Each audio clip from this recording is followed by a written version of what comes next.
The second presidential debate, it might be a bit quieter than the first as the Presidential Debate Commission announces that microphones will be muted during the next debate. Where is the fun in that? And new documents show what appears to be Hunter Biden's signature on the computer repair bill. At 50 Cent, he says he is voting for Trump after seeing Biden's tax plan. We've got that and much more coming up, and it starts right now.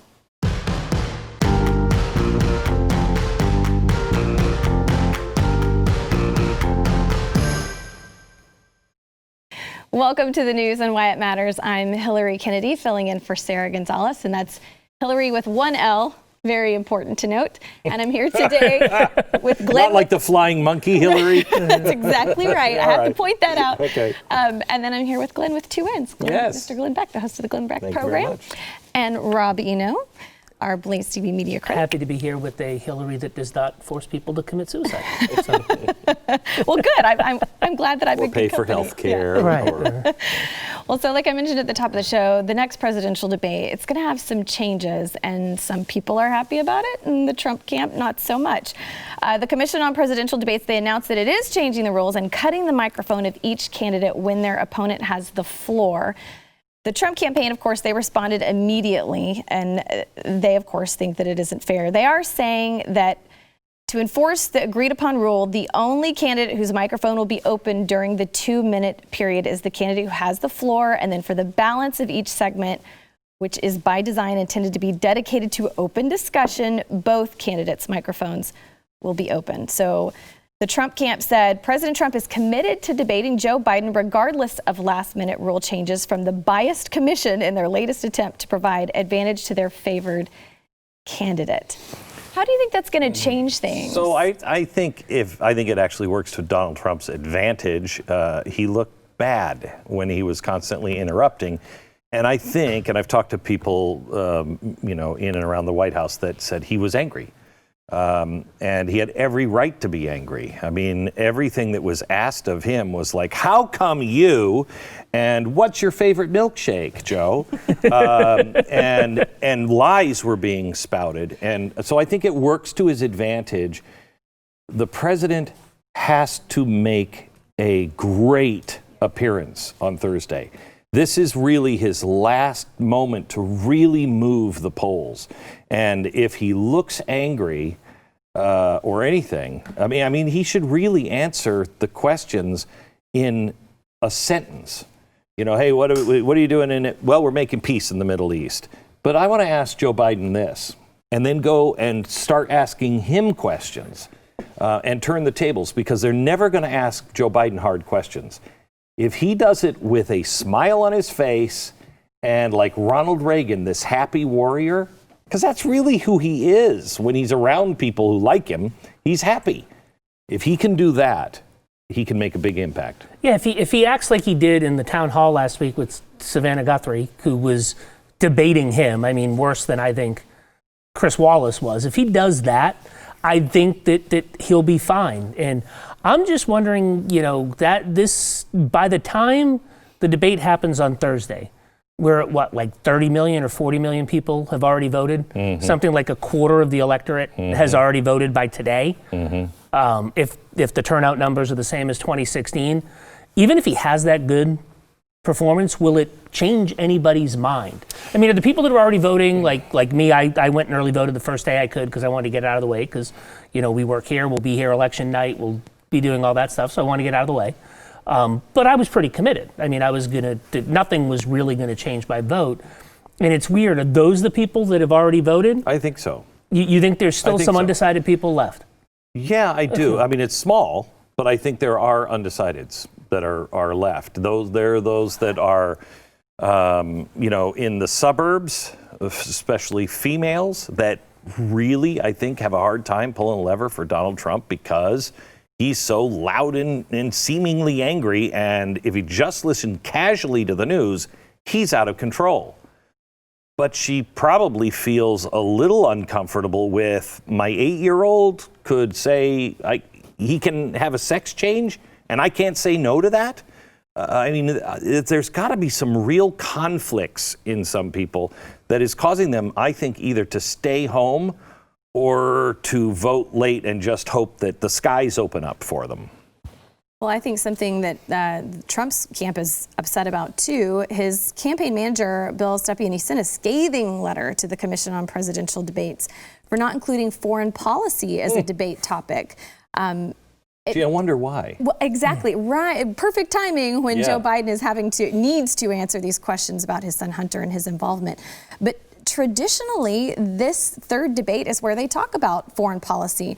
So he basically just said in his letter, as a longstanding custom and had been promised by the Commission on Presidential Debates, we had expected that foreign policy would be the central focus of the October 22nd debate. We urge you to recalibrate the topics and return to the subjects which had already been confirmed. So the reason why they don't want it is not just because of Joe Biden. That is a big part of it. But also his success in the Middle East, his success with making NATO pay, his success with winding down the wars, his success really all around the world. I mean, if you read people and why they're like Donald Trump, I was shocked at how many people say, because he's the first president that hasn't gotten us into another war.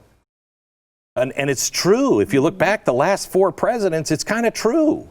I think the only one of my lifetime, born in 1973, the only president of my lifetime that has not gotten us into a war is Jimmy Carter. I mean, a war happened to him where they took the hostages hostage and he tried to go rescue them, but he didn't actively start a war. I think he is the first, right. I think he is the first. I mean, Ronald Reagan had Beirut, had the Isle of Grenada. Right. George Bush had the Persian Gulf War, had Panama. You know, he started foreign adventures. And I think it's really interesting to watch my lefty friends from the early 2000s who hate Donald Trump with all of their power, but he's the guy that's bringing the troops home. He's the guy that hasn't started a war. He's the guy that hasn't had a very muscular foreign policy. I mean, he said his foreign policy is a very American-centric. It's not an isolationist foreign policy, but it's almost like we were for the first 150 years of our existence as a country, where it was, you know, we're going to do America first. We're going to take care of our things. We're not going to be the world's policeman. You know, the left always says, well, how come you can't have health care? How come we can't do what they do in Europe? It's because we're paying for their bills. Yeah. We're paying for their defense, so they can afford to do that, which is why the NATO thing was so important. It's an amazing thing. If you go back to 1965 or 68 with the Great Society, okay? And you total up what we've spent for the Great Society, welfare, all of this stuff, it turns out to be about $20 trillion. Where's our debt? It's about $20 trillion because we have spent it on war and the Great Society. You can't do both. You just can't. Well, Europe and the rest of the world, they don't have to. China does. Russia does, and it put them under. And it's going to put us under if somebody else doesn't step to the plate and start paying their fair share. And I have to tell you, I did not like his aggressiveness with NATO and our allies, but I have to tell you, I do now because it worked. It worked. It's negotiation. It's the whole thing that Trump said at the last debate about the COVID response, right? Where Savannah Guthrie was like, but you said you weren't going to even talk about it before, you know, until the election was over. And it's supposedly, have you ever heard what negotiation is? You need to be able to walk away to get what you want. Like when you go to buy a car, you got to be able to walk away to get the best deal. It's the same thing with this, and he is a master negotiator. He is, that's his strongest suit. And I think that's what he's played all the way around. And it's why he can say some outrageous things and then the next minute just be fine. Because he's playing chess. He is really playing chess in a checkers sort of way, or, you know, with a beer can on the side of the chessboard. But he is playing chess. And if you watch him, it's easy to see the others don't know. Is he bluffing or not bluffing? He's a great card player. And the other thing with the foreign policy thing, one last thing is, this is not new for him. One of the things I did at Conservative Review was during the primary process in 2016, I basically knew when these candidates went to, like, you know, the bathroom. Like that was my job. It was to do full, complete profiles on all these candidates. Donald Trump said the exact same things he says about foreign wars, he says about the economy. He says about NATO, he said those exact same things in 1988, in 1990. He's been saying those for 30 years. He is very much like Ronald Reagan. Ronald Reagan was saying the same things in 68 that he was saying in 78 and 88. And Reagan said at one point that people like him, people who are leaders, said they're always out of step before and after. And then time just kind of, and it locks in, and they have that moment where that's their time. But they've been the same the whole time. Everybody else tries to figure out what to do. Be who you are, speak the truth, and time will catch up with you at some point, and your moment will happen.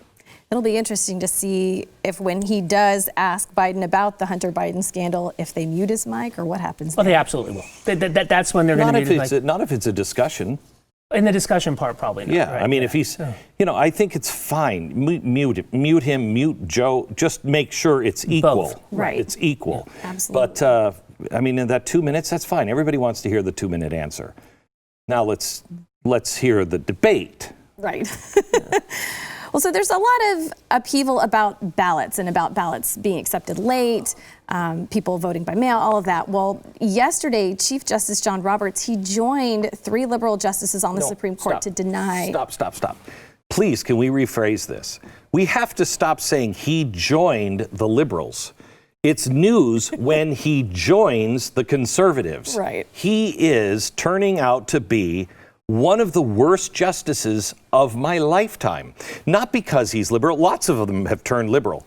This guy is a politician. This guy plays what angles he needs to play for whatever purpose, I don't know what. Whatever reason. I mean, and there's, conspiracy theorists, whatever. There's people that think that somebody has something on them. I don't know if that's true. I don't know if that's true, but I mean, he's not the person that he was. No, in the hearings. And you could make a case something happened to him on Obamacare. Right. But this is just, I think, who he is. He's just a political animal and not the kind of guy. You can't pin him. I could pin, you could pin Ginsburg because she believes in something consistently. He doesn't. Right. That's why a lot of people were upset. You can't predict. The Pennsylvania Supreme Court ruled in the Democrats' favor last month on a number of mail voting rules, permitting voters to turn ballots via Dropbox, in addition to using the Postal Service, allowing ballots to be returned up to 3 days after the election. It's craziness. Blocking a Republican effort to allow partisan poll watchers to be stationed in counties where they don't live. There was so much drama about the hanging chads back in the Bush-Gore days. Can you imagine the amount of issues that are going to come up? Here's the scary with these thing. mail-in ballots. The scary thing is I talked to the Republicans and the Republican Party. What's your strategy for election night and beyond? What do you mean? What's your legal strategy? Because they've got one that goes into January. What's your legal strategy? They really don't have a plan. At least they didn't 2 weeks ago. Didn't have a plan. Don't have the money. I mean, they are in deep, deep trouble. I agree. Well, we've got to go to break. When we come back, we're going to talk about the Hunter Biden laptop situation because it does seem that the alleged signature on the repair shop bill is his. All right, but first, we want to thank our sponsor, iTarget Pro. Innocent people, they're falling victim to crime, intimidation, and forced to fend for themselves because Democrats and the left, they're successfully defunding the police. So when the government can't or won't protect your family, self-defense, it's the only option. But most of us don't have time to consistently train. Plus, as you see in ammo, it's really expensive. Really expensive. Yeah, it's just gotten out of hand. So that's why iTarget Pro was invented. Using their proprietary app and their laser bullet, you can now train safely in the convenience of your own home and with your actual firearm. iTarget comes in all the major calibers, including .223 and .556. You can stay sharp with almost any firearm. And today you can get 10% off plus free shipping with the offer code NEWS. Now, this is the smartest way for you to practice, and it pays for itself in just a few days of practice. That's the letter I, targetpro.com. itargetpro.com, offer code NEWS. We'll be back in a minute.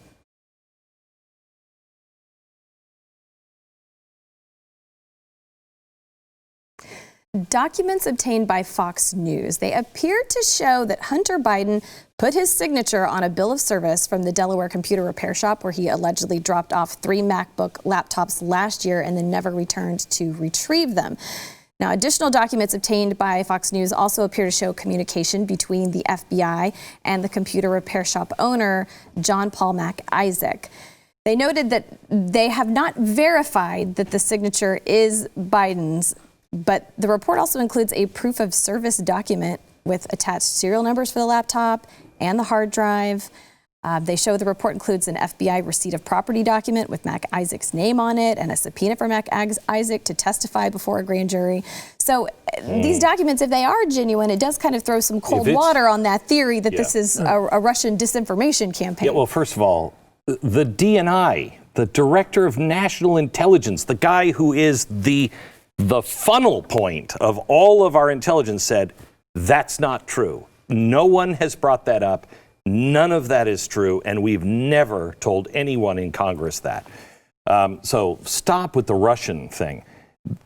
I don't know if this is Hunter Biden's signature. I don't know how, and that's fine.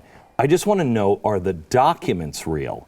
And if it's gone to a grand jury, that shows you, because they've had this since December, that shows you that they've done their due diligence enough to say, we think this is real.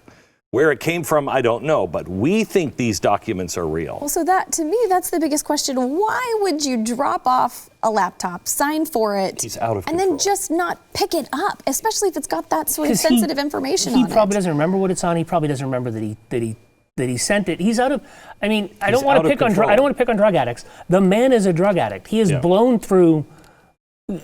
He said that he's broke after getting a deal worth $1.5 billion with the Chinese government. I don't believe he's broke, but but he says he's broke. But he goes through money. He's out of control. It is like an alcoholic to do something like that. He dropped it in water. I just stopped by this place and I was going to put it in there, and then he doesn't remember that it's there. Or he gets busy and then he forgets. I don't know, but it does sound like an alcoholic thing to do. But what's really telling is the Biden campaign has not denied that the documents are real or that this is not Hunter Biden's. They have not said this is not Hunter. In fact, the Biden attorneys have tried to negotiate to get it back.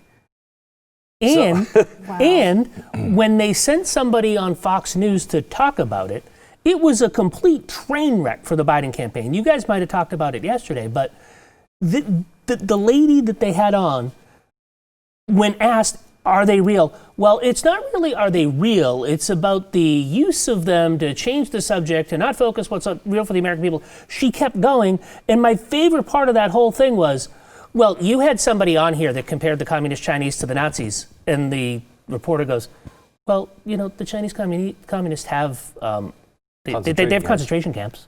Yeah. It's like of course they are. Enemies, I mean, yes. The communists have killed more people than the Nazis ever killed. Yeah. I mean, it's not a game. And China has killed more dissidents than any other country in the history of the world. So yeah, I mean, it's just. But that shows you their mindset that they don't think communist China is as bad as the Nazis. So I'm wondering how this works out because, and I don't assume that there's anyone honest anymore in the media, not a single person, but at some point they're having a conversation, even if they're just in the bar afterwards at night and going, geez, man, how much more can we possibly carry? Now we've got this. They not only have the laptop, in a completely separate story, Hunter Biden's partner at the firm, who is now in jail, called Peter Schweizer, who is just a fantastic reporter, did stuff for CBS 60 Minutes. He called him and said, I want to give you access to my Gmail account. So we're not talking about, is this document real? They're pulling him directly off of the server. And it is showing massive corruption because his two partners, Devon Archer, is waiting to be sentenced, and his other partner is already in jail. And And Hunter just gets away with it, and they're pissed. Well, and his other partner was John Kerry's son-in-law, and his other partner was Whitey Bulger's nephew. Shut up. Really? No, yes. Billy Bulger's kid was one of the partners in these things, which is like the part that the media and even us, I guess, are completely ignoring. You know, you have a family that's known for using their political connections. Like who was the real head of that crime family? Was it Whitey Bulger or was it Billy Bulger? And was Whitey just earning for Billy? I mean, who knows, right? Howie Carr, who Boston radio talk show host, great. He is one of the foremost guys that knows about the New England organized crime scene, right? And in his column this past weekend, he flat out called Hunter Joe's earner. He said, in mob parlance, Hunter's an earner. Hunter went out, and if you look at it, you know, Hunter was Sonny, the hothead, was never supposed to go up to the, you know, was never supposed to get really in charge of it. And Bo was pretty much Michael, you know, the even-keeled guy, and, you know, the different one in this situation is no longer with us. Well, what's so interesting is, you know, no one's really asking Joe Biden about anything, but they are asking Donald Trump about it. And here's what he had to say about Joe Biden being a criminal. The campaign strategy seems to be to call Biden a criminal. Why is that? He is a criminal. He's a criminal. He got caught. Read his laptop. And you know who's a criminal? You're a criminal for not reporting it. I think that's Brian You are a Stelter. criminal for not reporting it. Sounds just like him. Let me tell you something. Joe Biden is a criminal, and he's been a criminal for a long time. And you're a criminal in the media for not reporting it. Good luck, everybody. Have a good time. No, that would have blown up on Twitter if that was Brian, because he would have whined about it. Oh, it would have just been, it would have been like. But he sure sounded like it. Yeah. Did sound like him. You know, I don't like this talk, and I think it makes most Americans uncomfortable. But in a way, constitutionally speaking, and I'm not talking about treason, and I'm not talking about actual go to jail stuff, but in a way, they are betraying the Constitution and their role. That each of us have a role to play. They are intentionally violating the role that they play in the keeping the flame of America burning. Emoluments. I mean, that's all we've heard, right? Is emoluments. Joan Vanocchi at the Boston Globe today actually wrote a piece that said the reason that the Trump campaign is focused on this is because of Ivanka's trademarks. Oh, I know. Like Ivanka crazy. got 41 trademarks or whatever she got on her name and her clothing. And somehow that's the same as going into business with the Chinese Communist Party and the Chinese Central Bank in a $1.5 billion private equity fund. Right. Like somehow that's the exact same thing. And representing and being a partner in the firm that the FBI was investigating and convicted for stealing nuclear secrets. I mean, No, he got out of the firm when that happened. Just like, you know, he was part of Rosemont Seneca Partners, but, you know, he's not there anymore. So they didn't, you know, the Russians didn't give the money to him. They gave it to Rosemont Seneca Partners. And, you know, to say that he was a founder of that is really misinformation, Glenn. that's crazy. Well, hopefully we haven't heard the last of this because new things just keep coming out every day. So hopefully we'll have more tomorrow. But when we come back, we've got to go to break. When we come back, we're going to talk about 50 Cent. Because he's making a lot of people really mad, but he's making me happy. Making a lot of us really happy. All right, firstly, I want to thank our sponsor, Keeps. Have you noticed that your hair, it isn't looking as full as it used to? Yeah, losing your hair, it is no fun. So let's talk about your options. You can go to your doctor for a hair loss treatment prescription, and then you can visit the pharmacy and try not to go broke just to avoid going bald. Or you could try Keeps from the comfort of your lazy boy. You'll get the same doctor-recommended FDA-approved hair loss treatment, but Keeps offers the generic versions for about half the cost. And one more thing that you'll love about Keeps is that it's all online. You just have to answer a few questions, you snap a few pics of your hair, and a licensed doctor will review your information and recommend the right hair loss treatment for you, and then it's shipped directly to your door. So why make those unnecessary trips to the doctor and the drugstore when you can just do it all from home? So let's get you started with a special deal. Go to keeps.com/Y for 50% off your first order of Keeps hair loss treatments. That's keeps.com/Y. Keeps.com/Y. We'll be back in a minute.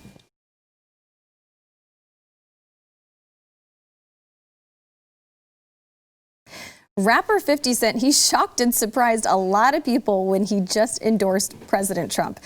Let me tell you why. He published an Instagram post yesterday screenshotting an analysis of Democratic presidential nominee Joe Biden's tax plan. And he said, and I won't say the word, vote for Trump, I'm out. He said, I don't care Trump doesn't like black people. 62%, are you out of your expletive mind? So CNBC, they put out their report on Biden's tax plan, and it outlined the following. And this is what 50 Cent, his real name is Curtis James Jackson. This is what he found so offensive about Biden's plan. In California, New Jersey, and New York City, taxpayers earning more than $400,000 a year could face combined state and local statutory income tax rates of more than 60%. Oh, easy. When I lived in New York City, I was paying 55% between state, federal, and city tax. I was paying 55%. What exactly have those governments done for me that they're earning more than I am? It's crazy. It is crazy. If you're in California, it will easily be 60 to 70%. And then they want to tax you on leaving. Oh, I know. That's it. They want to tax you on, like, in order to leave the state of California, they want to say, you got to give us like 20 mil. And then we'll let you, and then we won't go after you. What's an amazing thing about that is not too many people know this. I saw an article in the Wall Street Journal. This is 2006, and my radar went up, and I was like, we're in trouble. I think it was Charlie Rangel who passed a bill in Congress, and it was passed that if you decide to give up your U.S. citizenship, you have to pay, I think it's 50% of what you have to take it out of the country. It's some ungodly deal. And I thought, the only people that do that are people that know trouble is coming and you're going to have to trap the wealth in the country. That's what California is doing. Trap the wealth. Gosh, do you think that this is another sign that celebrities are starting to wake up if they actually do their research? Because I think a lot of people were surprised that he was endorsing President Trump. But I mean, he's come out and said, like, listen, I'm just looking at the math. Like, this affects my livelihood. I'm going to vote for the person that helps me, helps my family situation. If it mattered to them, production companies would leave California. They did. They did, but I mean, some of them did. But Miami would be the new Hollywood if it really mattered to them. That's where movies would be. You're sitting in the Paramount Studios of Texas. Right, and so that would happen. The other thing is musicians, I think, are different than actors, right? Because most of the musicians that I know, the session guys, the guys that came up playing in clubs, they all had 1099s. They all had to do their taxes every year. They all had to write quarterly checks. They understand it. And most of the musicians that I know, not the famous people, but most of like the rank and file musicians that I know, and some that have worked on albums and stuff, they're pretty conservative and have been for a long time because they understand it. And I think that's where someone like Fiddy's coming from. My favorite joke about all of this was Fiddy didn't want to be 20. And that's why he came out and did it. But it goes to a larger point. I talked to an African American friend of mine who runs a podcast network, and he said that black males under 50 are walking away. He didn't use that terminology, but they're sick and tired of the Democratic Party telling them they're going to do stuff for them and using them, and they've realized that they're using them. That ad that Donald Trump started about 2 weeks ago, where he played Joe Biden's words, "You ain't black if you don't vote for me. It's a racial jungle," and he did. That is getting into them. There was a 538, it's Nate Silver's website, one of the biggest polling geniuses in the country. He ran there's an article at 538 right now that's talking about how real it is that African American males and Latinos are gravitating towards Trump, and where Trump's real problem is with suburban white women and suburban white males coming off the reservation. This will be the first time. I mean, Donald Trump is going to get more of the minority vote than any Republican in my lifetime. But he's still having a hard time because white suburban women are moving away from it. It's fascinating to see the demographic shift. And if he can follow through, if he wins a second term on the stuff that he promised Ice Cube and those sorts of things, it could be a reset that we've never seen. Yeah. A reset is what we're going to see one way or another. Yeah. We will either see a political reset or we will see a national reset. Depends on who wins. I'm going to switch gears a little bit and talk about CNN host Brian Stelter. He seemed to suggest that perhaps his network's regular legal analyst, Jeffrey Toobin, was unfairly sidelined after the New Yorker suspended him for reportedly touching himself on a company Zoom call. So in a tweet Monday, Stelter, he characterized his undoing as a deeply unfortunate circumstance. So he said, Jeffrey Toobin has been sidelined at a pivotal moment in the run-up to the presidential election. The reason he exposed himself during a Zoom call with New Yorker colleagues and what he says was an accident. Now, Toobin said he believed the video camera was off at the time of the incident. He did say, I made an embarrassingly stupid mistake believing I was off camera. I apologized to my wife, my family, my friends, my coworkers. I believed I was not visible on Zoom. I thought no one on the Zoom call could see me. I thought I had muted the Zoom video. He knew that the Zoom call was still going on. I just want everybody to know my hands are on the table while we're taping this. He not only knew it was going on, he was supposed to be working with females. And none of the females found that to be, I don't know, kind of a Me Too moment. Nobody thought that that was offensive enough. Brian Stelter, this is incredible. Imagine anyone on the right exposing themselves and playing with themselves on a Zoom meeting and saying, I didn't know that that was on. Can you imagine? I mean, I don't know how the guy actually even appears in public anymore. I can't think of anything more humiliating than that, especially a guy who's been lecturing us on the morals of the right and the left. Brian Stelter is just a caricature of Brian Stelter. I mean, at this point, right? The man has played psychoanalyst on Donald Trump for the past 4 years. Like he's the Lucy psychiatrist with the 5-cent thing, right? I mean, that's who he is. Anything very minute and small that he does, that anybody on the right does, he magnifies into something that's going to bring down the republic, right? His own coworker became the master of his own domain, sitting in his living room thinking that, oh, wait a second, I'm going to turn my camera like this and they don't see me. Was he still like talking on the call and participating in the call? No, he was doing more. I mean, does he know what a Post-it note is? Yeah, I think he was more moaning on the call. Well, I thought what was so interesting. Are your windows flapping? Are your windows blinds? When your name becomes a verb, you know, I'm Toobin. Yeah. That's a problem. Right. Toobin. Well, the responses on Twitter I thought were really interesting because a lot of people were like, hold on, Brian Stelter. Like, you're characterizing it as an accident. This was really more of a choice, wouldn't you say? And some people were even characterizing it as a sexual assault. Sometimes I accidentally masturbate all the time. That is crazy talk. That's crazy talk. You don't accidentally do that. You know, I was out, stepped off the curb, and all of a sudden I was masturbating. That is ridiculous. An accident. This is like, it's the most amazing that people can defend this guy. But it goes to show you how corrupt and morally bankrupt the media is. You could is this like something that happens on every CNN Zoom call?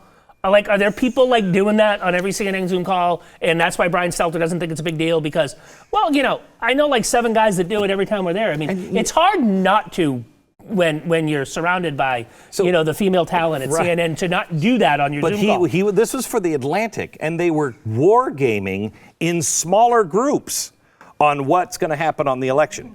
So can you just keep your hands off yourself for a few minutes while you're working? Can you do that? Polls and election law get him very excited. Very hot. Very hot. Yeah, very excited. I'm just checking the polls. Or at least one of them.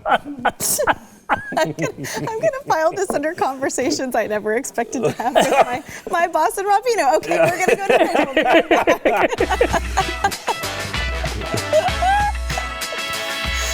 Oh, gosh. How do you not talk about this and just do this? I mean,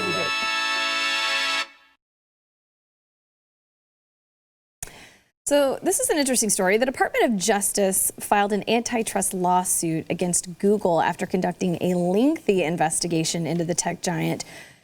They allege that they've engaged in anti-competitive practices to protect its search and search advertising businesses. And this is from sources identified only as senior DOJ officials.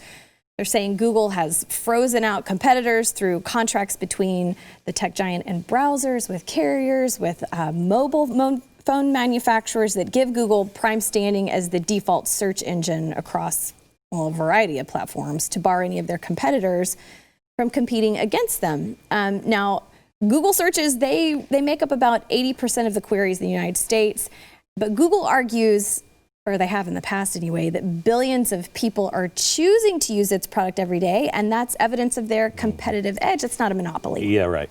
Here's the thing. What was the guy's name, Schmidt, that ran Google? Steve Schmidt. Yeah. I had him on with me. I did an hour with him on television, and I drilled down into him on Google. Did the same thing with Ray Kurzweil on their algorithms. And I said, so let me ask you a question. You're Google. I want to build a competitor, but I'm Googling things and I'm looking things up and I'm comparing online, and you have the access to watch me and follow me. You're going to see I'm working on something to be better than you. Why wouldn't you just stop me or beat me because you have all the money in the world? The answer? Oh, because we never would.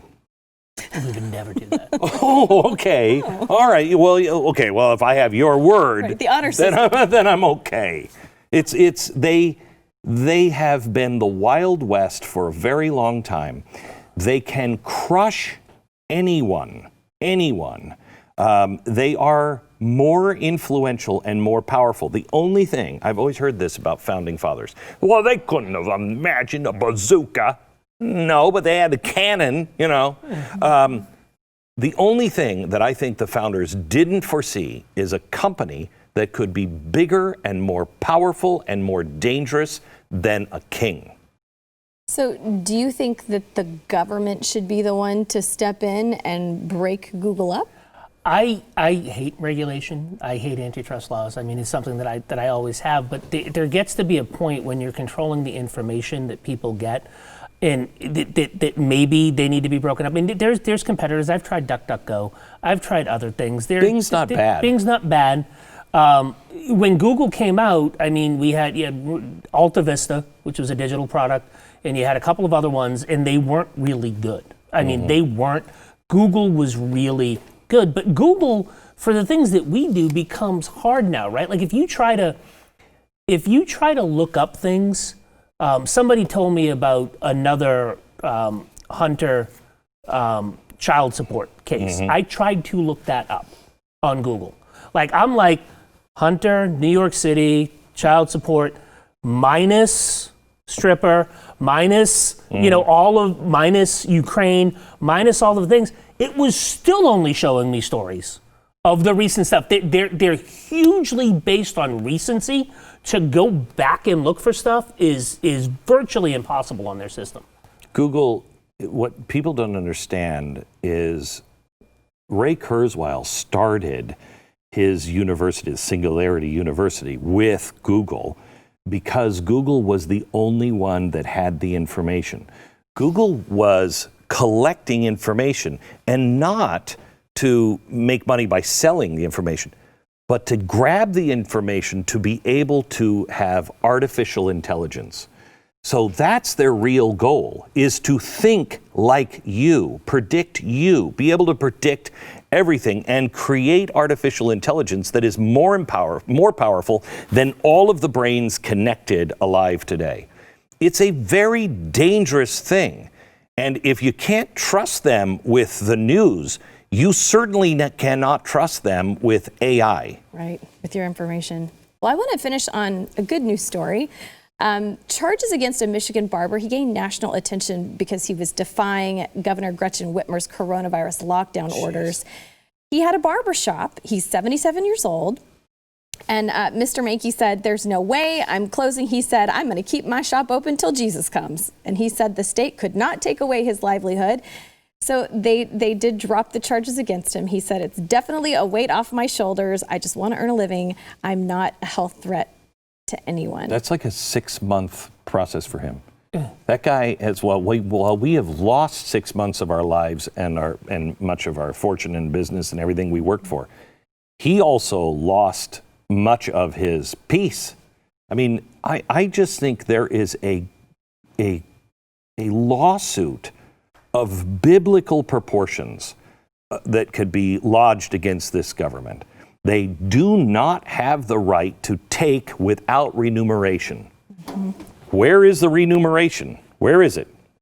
You're going to see those. It literally, and I think the Massachusetts case that's before the Supreme Court in Massachusetts has that as part of it. If you're shutting down a business, it is a taking.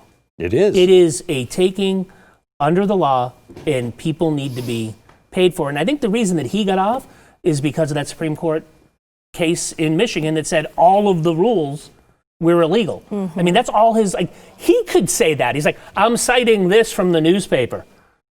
It's illegal. Well, I will say they do still have a complaint against his license that's pending, and they're asking the Michigan Attorney General to dismiss that as well. So we hope that happens for him, because Mr. Magee, he's a good guy. Yeah, a super nice guy, hard worker. So we're happy to hear that those charges have been dropped. All right, we got to go to break. We'll be right back. That brings up why you need a license to be a hairdresser if you give that hair. All right, I want to give you the results from our poll question from yesterday, which was, will the latest Hunter Biden corruption scandal force Joe Biden to drop out of the 2020 race? Nope. 79% of you said no. 21% of you said yes. So I don't know if that's like wishful thinking. Yeah, good for you. Yeah. Keep hope alive. Keep hope alive. Now, today's question, if you're voting for Trump, are you a vocal supporter or part of the silent majority? This is a tough one, because I feel like there are a lot of people who, friends of mine also, who feel like they don't want to say anything too much because they're worried about losing their jobs. Have you guys watched Yellowstone? I haven't, but I heard it's good. Oh, it's so good. It's so good. And there's a character in it, and I'm not going to bore you with the details, but there's a character in it, Beth, and she just doesn't give a crap about anything. She'll kick your butt. She's great. My wife been watching Yellowstone, and one day she's walking around the house and she's wearing boots, and she's like, Beth is my role model. One of the first things she did, Trump pants on the back of her, and she's like, I don't care. I don't care. Go ahead, bring it on. It's so nice when you see that, though, because I think when you see people that are vocal about whoever they support in a respectful way, you kind of go, I want to be like that, right? Mm-hmm. Yeah, and I think the one data point that's interesting in all of the polling is when people are polled, they still think their neighbor's going to vote for Trump, and they won't say they're going to vote for Trump, but yeah, I think my neighbor's going to vote for Trump, and I think Trump's going to win the election, which is interesting compared to what they're telling people. I mean, in the polling, I'll be honest, somebody calls me to poll, I'm going to lie about being a member of the media, because they asked that as a screening question, and I'm going to tell you I'm voting for Joe Biden, because I hate you so much. Like I want them to be wrong so much. Yeah. And I think there's a lot of people that are like me that might do that. I'd do exactly the same thing if they called me. Yeah. For the same reason. Yeah. I despise them.